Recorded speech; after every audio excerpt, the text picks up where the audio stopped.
Clear kay andar mga boss. Evolution daw sir. RPM 45.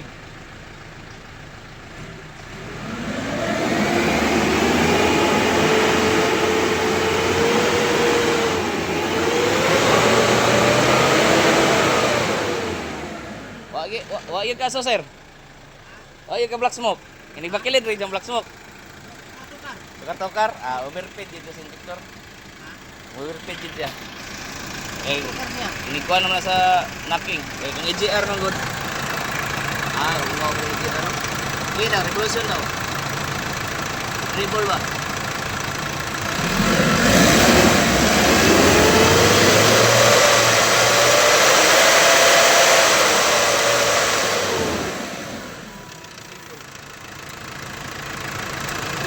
Mga yung EGR ay EGR valve dapat suyok ka daw ya ayun hindi ho lupa yung EGR valve mo rin na yung motukar-tukar mong kuhan hungaw siya ilanan na natanggalon na to i-electis na to ang valve yung hungaw ba yun along ay lang trouble code ka makaya na tanang na to electis ito P0100 exhaust gas circulation EGR or air intake system GR yung gitudlo po tapos P1119 inlet metering valve control fault P1120 inlet metering valve fault ang iyang ginatudlo perminti kuhan kanang suction valve pero ang guba kita na mag-liquid injector kaya na injector tara under to regulation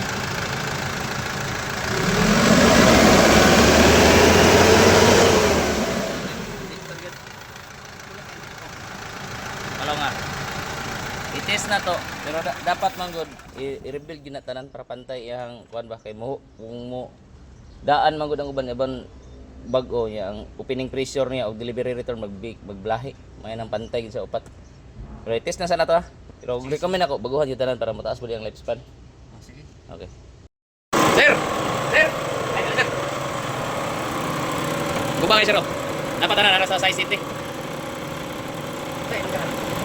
wala ko sa number ni. Di ba bago ni mo to og 3? Ang surplus man ni. Ato ning original pa nimo, di ba? Murag okay ra tong uwan no. Ang to og 3 mo bago nga guba. Guba kay siya gapon. 26 man ni return. Ini-rebuild to ni size city ra niya.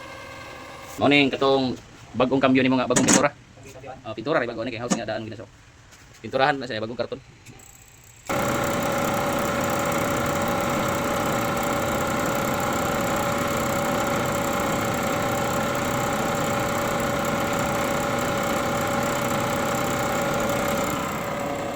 So kapin. Baba gyapon. Pero pinta-pinta siya. Number 4 guro ni. Number 4 ni nga bago.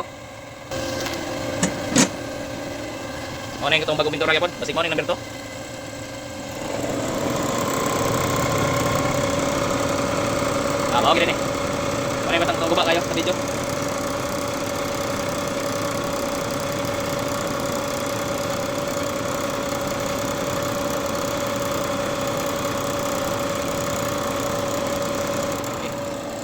Taas kayo. 19. Plus.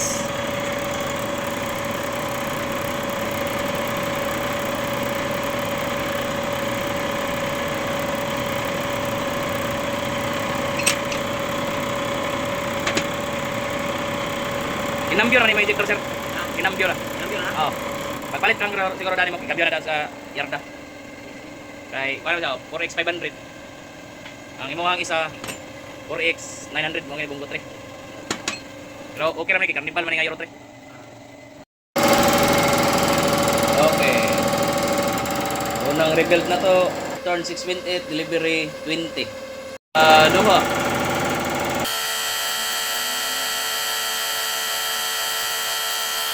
Okay. Bago yung return no? 5 return, delivery 20.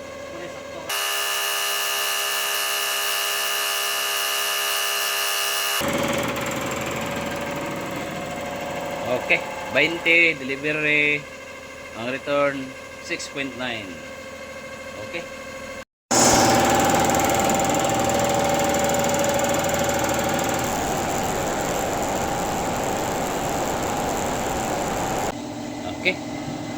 Delivery 18.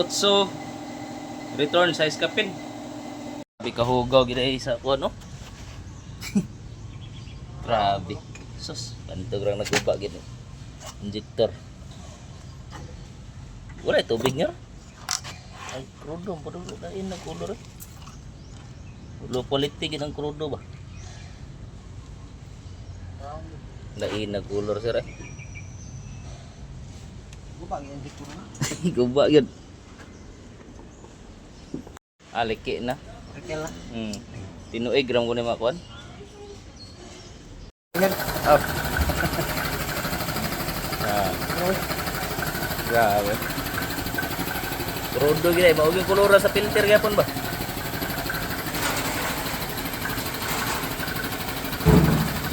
Usa may krudo ni nga. Ay magkulor. Ay, grabe oh. Wala, filter dulu. Sa tong filter logo to grabe kito. Kamu tadi. Number 1.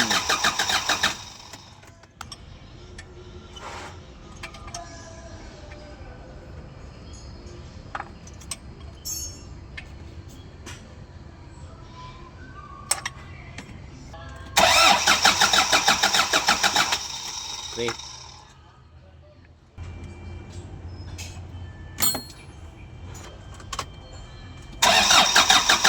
Okay, 4-2.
P1119, P1120. Hello. Delete na to. On. Okay, red trouble code. Ma-delete. Start. Red trouble code. Okay, hello. So, high pressure pump guba. Gitestingan na natong suction valve mga boss no. Tulo na ka suction valve. Nagtesting ta dito sa under nga okay kaya gitao dato dire. Inlet metering valve control fault gyapon nag-reading. So hugaw mo gito yang krudo gapon wala ka uli si sir kay pag huma na to taod sa injector di gid mawala ning P1119. Ya, si pag nagkambyo na tag suction valve. Wala ginagsulbad no. Dili pud sa wiring kay nagtesting na pud ang series og laing suction valve wire. O baor gyapon. Mailan pud natong ibot ang sakit sa suction valve kay mudako ang tingog ana, murag bleedingan. So kambyo tag high pressure pump. Pag tan-aw na to sa high pressure pump kuan kanang nagagasas ba kay gahapon kita na to backlick nangihi gid siya. So pasa tong video sa tan-aw na to sa high pressure pump ka backlick. Ano to ning kuan niya. Backlick sa high pressure pump. Ihi, so tayo. Sabi malas krudo. Kabo na to niron mga boss ha. Kay basig unsaon na to cambio og suction valve, sig unsaon na to cambio og katong sa wire sa inlet metering valve bubalik yun ang yung P1119. So tanaw ka ron, kambiyon na itong buong nga pressure pump. Nya issue na po din ni sir sa unang inidagan mo check engine, pero iyang gibalik siyang gipalitan, mawala, pero maura gyapon ang problema. Tanaw na to sa panel board ug nabay gi series dito. Kaya ang uban na ang check engine i-series sa oil indicator or sa indicator sa alternator. So check na to. Kambiyon na to sa pressure pump nga boss, nya timing belt pod. Ning iyang either bearing nga plastic o katong metal. Kambiyon pa to kay saba na.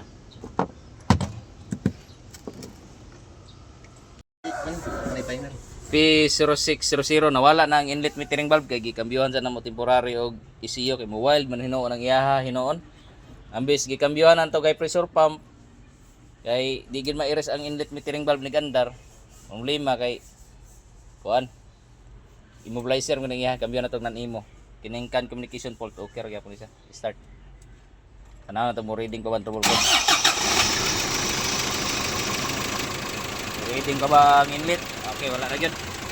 Stay to balik iya ka dali. Amo. Dire lagi mo hilak tagian ni guba pang injector pastang hugawa mo pil filter ug kuan gud crudo. Bago mag-rebuild, action naman og kabalaka ang andar noon. Ito kambyo kay pressure pump. So pag kambyo kay pressure pump na ultimo ECU wa na. Wa na kaila siya ang guba kay injector kay pressure pump. Hilak. Mag-wild ba noon? Pandamay nga ECU. Makahilak mo kapil ang tagian eh. Kailangan kag hurot tanan. Di po ni mo andar di iya. Kaya mobilizer man eh.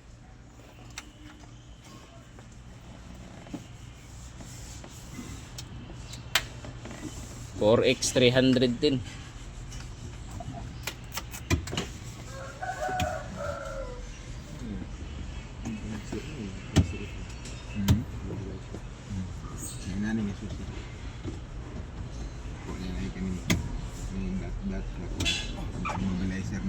Nanay chip. Okay, start. Oh, agad. Kaungan na lang gud. Action yun, lagarat gud. Pastilan. Gigit pwede. Kini ato ang nan-imo si for para siya. 4X780. Wa na gud. Bisi kambyuhan na kay pressure pump, buwan na noon, binuang naman kayo, gapo kay pressure pump sa gawas. Ang iyang original hagasas gud. Balik na 780 nyor. 4X780. Wa gud, wa gid tay mahimo ani sir. Di na gid siya kaya sa taas nga pressure sa injector, sakto nag-PSI, sakto na pag-pressure ang high pressure pump. Kini mauli ani og ibalik ang gubang high pressure pump, gubang injector, ang mumatch gid na iyang ECU pod. Di gid madalag reset pod. Immobilizer pa gyud. Basti lang. Gitu. Kita may mo. Di na magid siya gusto mo balik sa yung original. Okay, balik nyor. Importante nag-video ta. Palong tan. Okay. Bagi tayo mahimo sir no. Mao na gid ni ato ani. Ani na gid ni gid. Kambyo na kita kisiyo ana. Agoy, nagitinipan boss. Video boss. Ikaw ang gitag-iya, ikaw ang magkakuha na rin. Okay, video kaya kung tanggalon. Kubrihan kita na gituli begini. Tingnan mo na nga check engine di ba mo check engine nga isiga mang inlet metering valve sa kuan sa scanner.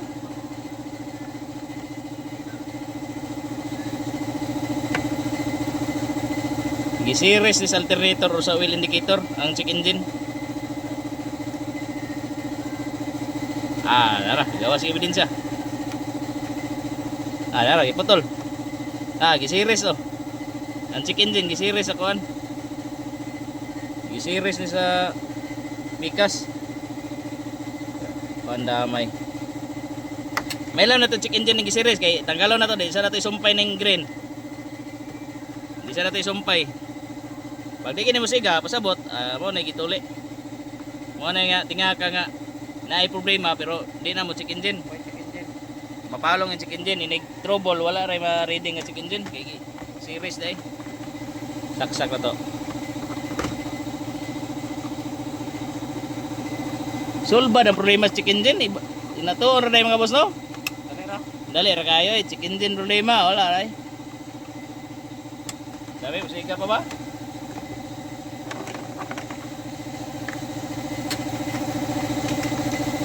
Wag ini siga oh. Wah, musiga check engine ay. Ang kuha na mga boss, nagreklamo si sir kay nigdagan og kutsinta mo check engine. Gipaayon niya siyang gikuan. So nasulbad gyud di na musigan check engine. Nigdagan og kutsinta pero ang problema nabantayan gyapon niya. Ang gibuhat ay ang katong wire sa check engine, gi-series lang ni sa oil indicator or sa battery indicator no. So ibalik na to ng sumpay ang grain nga giputol. Karon atong iyon di gid musiga kay giputol man nato. Awa man nato gi-series. So i-series ato to balik ang grain para musiga na ba ang check engine. Okay, balik na to sa standard para makabantay si zero og may problema. Kay katong post na to nga sige balik ang inlet metering valve. Sus nga ata nga wa gi check engine nga musiga.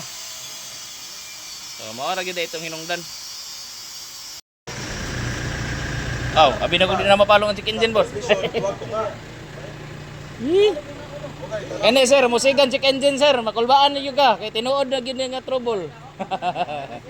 Trouble na gid sa musiga. Atong niagi og botdan kag oil, og check engine gito. Or di mo ganda imong alternator. Tinuod na gini. Siga pa na. Siga gid na ibation si mga electronic. Rodtis na, rodtis. Rodtis, grabe gasto no. Rebuild fuel injector, paguman, cleaning sa fuel tank, kay hugaw, pati replace fuel filter, priming pump. Paguman, dili madilit ang inlet metering valve, replace sa pressure pump. Pagkambyo kay pressure pump, mobile na gid ang iyang kuan. ECU. So replace ECU, ang pedal sensor, yung pahabol pa gyud guba ang pedal sensor. Accelerator pedal sensor, rodtis ta. Ang check engine po dani gi-series sa kuan. Di ko sure kung sa oil indicator ba or sa alternator. So gibalik na to sa original para naay musiga og naay bikil sa sensor. So Bernes ni gisulod karon pa gid mahuman no. Lunes kahapon. Taga Tagom ni si sir. Tagom to niya sir no? Tagom ra. Okay, rotis na. Whoop. Ay ulpot na oh. Daw di man kasi bidag bakidid. Tiad-tiad na. Release na, release. Sir, sabay taron sir. Mingle pa dayo, gambyuhan pa dayo ni. Idler bearing, bakal ug metal. Unbelt. Tensioner adjuster. Drivon kay bisin pag hinay ra dagang traffic, mainlan gyud ang power ug dili. Lahi pick up sa kuan. Lahi pick up. Ngitag kambya ba? Ngitag kambya rin ba? Utong. Asa may subida dire? Dito, Sulpicio. Sulpicio. Balik daw na dito may job.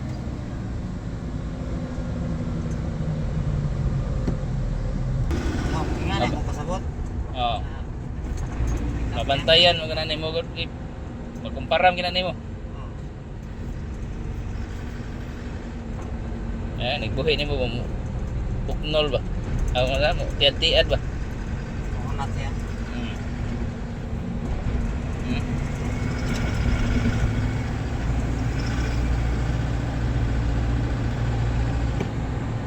Teritas na bakilid. Testingan na to.